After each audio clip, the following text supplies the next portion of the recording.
অনেক কষ্ট করেছি আমি দিন অনেক। আমার নিজের ইউনিভার্সিটি থেকে ক্রেডিট ট্রান্সফার করে আমি এখানে চলে আসছি, বন্ধু বান্ধব সব ছেলে এখানে চলে আসছে শুধু এই দিনটা। কেন জানো? কলেজ লাইফে একটা ঘটনা মনে আছে? একটা ছেলে তোমাকে পাগলের মতো ভালোবাসে। শাওন, যখন যা বলছো, যা করতে বলছো সব করছো।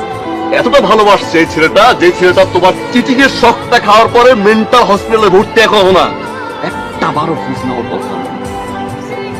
একটা ছেলে আমার মতো বাজার করে নিয়ে আসতো তোমার বাসার সামনে, সে পানি চাইতো, তুমি পানি দিতে রাখো না। তোমার জন্য শপিং করতো, শপিং করে তোমার বাসায় এক কাপ চা খাইতে চাইতো না, তুমি দিতা। একটা পাপ্পি, সেই পাপ্পির গোসল করার জন্য যে মিনি ব্যাগ, সেটা কিনতে তুমি কাটাবার পাঠাতে হও না, দিতে আসবা।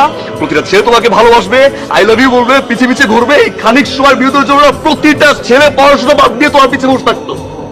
I know, I know. এখন তুমি কি বলবে? আমি জীবনে একজনকে ভালোবেসেছিলাম, সে আমার সাথে চিট করছে, তারপর থেকে আমি কোনো ছেলেকে সহ্য করতে পারি না, কিন্তু একজন চিট করছে তোমার সাথে, এই জন্য তুমি প্রতিটা ছেলের জীবন নিয়ে খেলতে পারো না।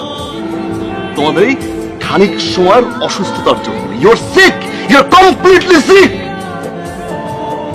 আমি কেন এত কষ্ট করব? কেন আমি এরকম বেশভূষা নিয়ে আমি তোমার পিছনে দিন ঘুরলাম? দুইটা রিজন। নাম্বার ওয়ান, সামান্য রিয়েলাইজেশন। নাম্বার টু, ছোটবেলার ফ্রেন্ডটা কি পরিবারে কষ্ট পেয়েছে, কি পরিবারের শখ খেয়েছে, ওইটা একটা বার বোঝার জন্য আমি এত কষ্ট করছি।